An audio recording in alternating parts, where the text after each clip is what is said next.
कल शाम महकमा जंगलात में मैं तुम्हारा इंतजार मिल जाए तो कोई बात नहीं, कोई बात नहीं। आज मौसम कितना खुशगवार है। पिछले साल की तरह इस साल भी जाड़ा पड़ा। आजकल के दिन बहुत छोटे हो गए।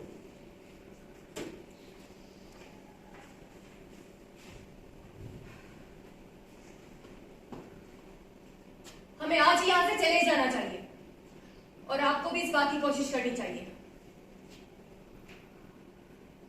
क्या? अच्छा, बहुत अच्छा।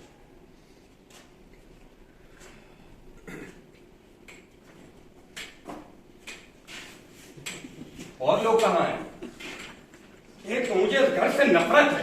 20-25 छोटे बड़े कमरों का एक गोरख धंधा है जिसमें से किसी को ढूंढ निकालना नामुमकिन सी बात है। यलीना और वालिद साहब किधर है? मैं यहाँ हूँ।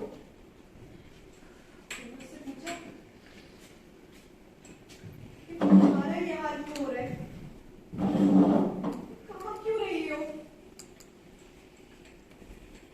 समझ गई। तुमसे वादा किया है ना, और कभी यहाँ नहीं आएगा। मैं ये बीमारी बर्दाश्त कर सकता हूँ, लेकिन इस कस्बे की जिंदगी नाकाबिले बर्दाश्त है। ऐसा लगता है जैसे मुझे जमीन से उठाकर किसी गैर आबाद सैयारे में फेंक दिया गया। अच्छा भाई, सब लोग बैठ जाओ। सोनिया, इधर आओ बेटा। मेरी बेटी भी मेरी बात नहीं। मेरा ख्याल है मेरी मौजूदगी जरूरी नहीं। क्या मैं जा सकता हूँ? नहीं, तुम्हारी मौजूदगी सबसे ज्यादा जरूरी है। फिर आप मुझसे क्या चाहते? क्या मतलब क्या चाहता हूँ? क्या तुम मुझसे नाराज हो? अगर मुझसे कोई गलती हुई है तो मुझे माफ कर दो। आपको इस तकल्लुफ की जरूरत क्यों पेश आई? मेहरबानी से काम की बात शुरू करें। अब मैं शुरू कर सकता हूँ। तो ख्वातीन और हज़रात, मैंने आप सबको यहाँ इसलिए बुलाया है कि मुझे मालूम हुआ है बहुत जल्द कयामत आने वाली है।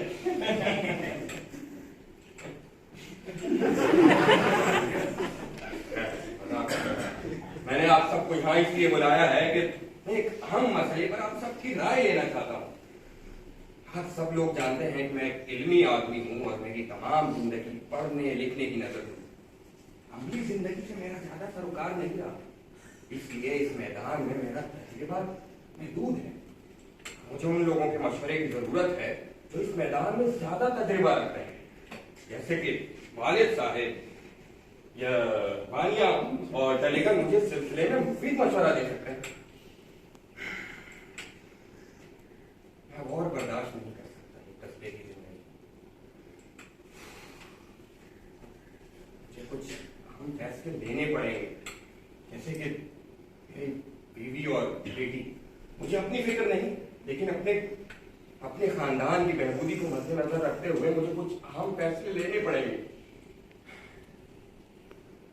मैं एक ज़ईफ आदमी हूँ और चाहता हूं कि जायदाद का फैसला जल्द से जल्द हो जाए। अब इस जायदाद का अगर कुछ हिस्सा बेच दिया जाता तो कुछ दिन काम चल सकता है, लेकिन फिर 2-2.5 साल बाद वही सवाल पैदा होगा। इसलिए हमें कोई अहम और मुस्तकिल हल निकालना चाहिए। मेरे जहन में एक ऐसी तजवीज है जो मैं आप सबके सामने पेश करना चाहता हूँ। मेरी ही जायदाद को ले लीजिए, इससे सालाना तकरीबन मुझे 32,000 रुपए की आमदनी होती है और इस वक्त इस जायदाद की कीमत 12 लाख से ऊपर है। अगर इस जायदाद को बेचकर शहर की बड़ी कंपनी में शेयर खरीद लिए जाए तो इतना पैसा आ सकता है कि शहर के रिहायश के अखराजात पूरे हो सके। और हाँ, वानिया, तुम्हारा क्या ख्याल है? इसका क्या ख्याल होगा? शहर के रिहायश के अखराजात भी पूरे हो सकेंगे और हाँ, इससे खरीदने के बाद इतना पैसा जरूर बढ़ सकेगा कि फिनलैंड में एक माकूल सी कोठी खरीदी जा सके। एक मिनट मैंने शायद ठीक नहीं सुना, फिर से दोहरा दीजिए। मैंने कहा इससे खरीदने के बाद इतना पैसा जरूर बचेगा कि फिनलैंड में एक माकूल सी कोठी खरीदी जा इसके सके। अलावा भी आपने कुछ कहा। मैंने ये कहा कि हम सब के लिए बेहतर यही है कि जायदाद को बेच दिया जाए। वजह फरमाया, बहुत खूब, बहुत खूब, ये जायदाद बेच दी जाए। हाँ, लेकिन आपने कभी सोचा कि मैं अपने ज़ईफ बाप सोनिया और टिलेगन को लेकर कहाँ जाऊँ? आप इसकी फिक्र ना करें, इस बारे में भी गौर किया जाएगा। माफ कीजिए, ये मेरे लिए बिल्कुल नया इंकशाफ है कि जायदाद आपकी है। मैंने इसे अब तक सोनिया की मलकियत समझा क्योंकि मेरे वालिद ने मेरी बहन की शादी पर जहेज में दी। शायद मेरी बेवकूफी थी कि मैंने इसे सोनिया का हक समझा। आपकी बातों से मालूम होता है कि इसके मालिक व मुख्तार आप हैं। इसमें ऐसी कोई बड़ी बात नहीं है, जायदाद सोनिया ही की है, इससे किसी को इनकार नहीं, बल्कि सोनिया के मफाद को ध्यान में रखकर ही मैं कुछ फैसला करूंगा। मुझे अपने कानों पे यकीन नहीं आ रहा, या तो मैं पागल हूं। प्रोफेसर की बात मत काटो, वो जो फैसला करेंगे हमारी भलाई ही के लिए होगा। मुझे पानी चाहिए।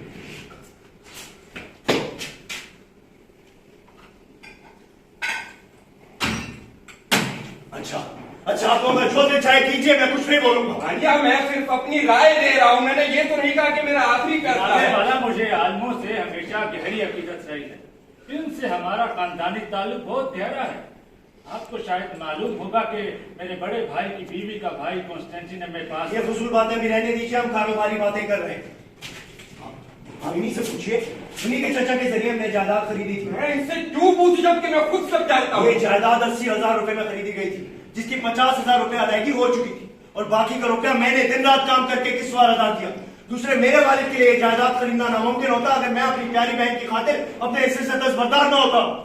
जी अफसोस है मैंने बहस शुरू की। ये मेरी कोशिशों का नतीजा है कि ये जायदाद इस वक्त कितनी अच्छी हालत में है, और अब जबकि मैं बूढ़ा हो रहा हूँ तो मुझे दूध की मक्खी की तरह निकाल कर फेंका जा रहा है। भैया मेरी समझ में नहीं आ रहा, तुम ये बातें क्यों कर रहे हो।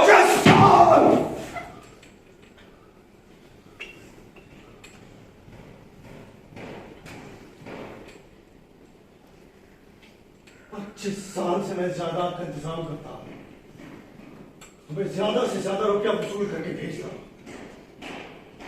तुमने एक मर्तबा भी शुक्रगुजारी का इजहार नहीं किया।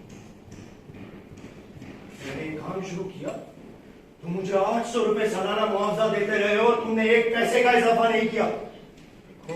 वानिया, अगर तुम मुआवजा बढ़ाना चाहते थे तो तुम मुझे बता सकते थे। तुम्हें मालूम है मुझे इन कारोबारी मसाइल से कोई सरोकार नहीं, बल्कि तुम खुद अपना मुआवजा बढ़ा सकते। बचा फरमाया, मैंने बेईमानी नहीं की, धोखा नहीं किया, इसलिए मैं बेवकूफ हूँ, गधा। वानिया नहीं, ऐसा मत कहो। तुम क्यों अपना दिल मैला करते हो? पिछले 25 साल से मैं अपने बाप के साथ इस शादी बारी में कह, हमारे जज्बात, हमारे ख्यालात हमेशा तुम्हारे गिर्द घूमते रहते। हमने कितनी शामें तुम्हारी उन तसानीफ के पढ़ने में जाया कर दी जिनकी तरफ आज मैं देखना भी गवारा नहीं करता। वानिया मेरी समझ में नहीं आ रहा तुम कहना क्या चाहते हो। तुम्हारे लिए तुम एक गैर मामूली हस्ती थे और तुम्हारी तसानीफ फिल्म और अदब की दुनिया में हर पे आखिर। लेकिन अब मेरी आंखें खुल चुकी हैं और मैं खूब देख सकता हूँ कि तुम तमाम उम्र मसाइल पर लिखते रहे हो जिन्हें तुम खुद बिल्कुल नहीं समझते। तुम्हारी तसानीफ रद्दी के टोकरी में फेंकने के काबिल है। तुम हमें धोखा देते रहे हो। सबको खामोश करो, मैं ये बर्दाश्त नहीं कर सकता। मैं खामोश नहीं रहूंगा। हेलो, मैंने अभी अपनी बात पूरी नहीं की, तुमने मेरी जिंदगी बर्बाद कर दी। मैंने जिंदगी का कोई लुत्फ नहीं उठाया, कोई हक अदा नहीं किया। तुमने मेरी जिंदगी के बेहतरीन साल बर्बाद कर दिए। तुम मेरे सबसे बदतरीन दुश्मन हो। अरे भाई ये क्या हो रहा है? कुछ समझ नहीं आता क्या किया जाए। वानिया, तुम्हें मुझसे इस तरह बात करने का कोई हक नहीं है। अगर ये जायदाद तुम्हारी है तो इसे लो, यहाँ से दफा हो जाओ। मैं उस फकीर और गुमनाम शख्स से बात तक नहीं करना मैं चाहता। पागल हो जाऊंगी। तुमने मेरी जिंदगी बर्बाद कर दी। मैं ज़हीन था, मुझमें बहुत सी सलाहियत थी। अगर मैंने अच्छी जिंदगी गुजारी होती तो मैं भी कोई टॉल्स्टॉय दोस्तोयेवस्की होता। क्या कह रहा हूं? मुझे क्या हो गया? सब कुछ जान मुझे बताएं मैं क्या करूं? तुम्हें प्रोफेसर के हुक्म की तामील करनी चाहिए वानिया।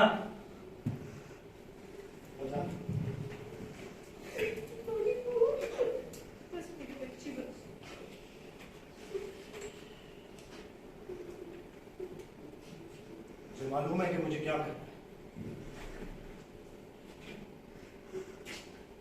तुम भी याद करोगे। ये शख्स अपने आप को समझता क्या है? ये हकीर और गुमनाम इंसान, क्या तो इसे कहीं दूर भेजो या तो मैं खुद यहाँ से चला जाऊंगा। हकीर और गुमनाम इंसान। हमें आज ही यहाँ से चले जाना चाहिए। तैयारी शुरू करते हैं। अब्बा जान, हम लोगों पे रहम कीजिए।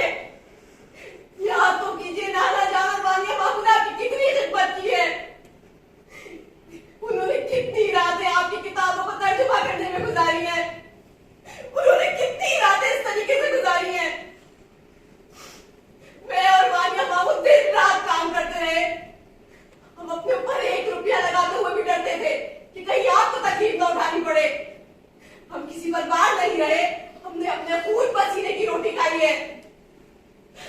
ये मैं क्या कह रही हूँ, पता नहीं मैं क्या कहना चाहती थी।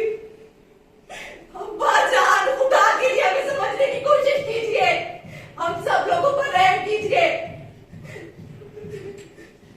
प्रोफेसर, आप वानिया से सुलह की कोशिश कीजिए प्लीज, मैं आपसे इल्तिजा करती हूँ। मैं उससे बात करने की कोशिश करता हूँ, लेकिन उसका इस तरह से बात करना बहुत अजीब और गरीब है। उसको इस तरह से बात नहीं करना चाहिए। आप उनसे नरमी से बात करें और इत्मीनान दिलाने की कोशिश कीजिए। उससे बात करता हूँ।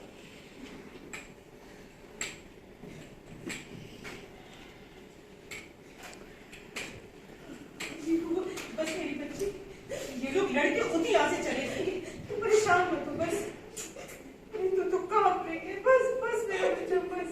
अली बुआ, वानिया, दरवाजा मत लगाओ क्या? छोड़ो मुझे। वानिया, वानिया, बाहर हो गया क्या? ये क्या? ये निशाना भी खाली किया। लानत है।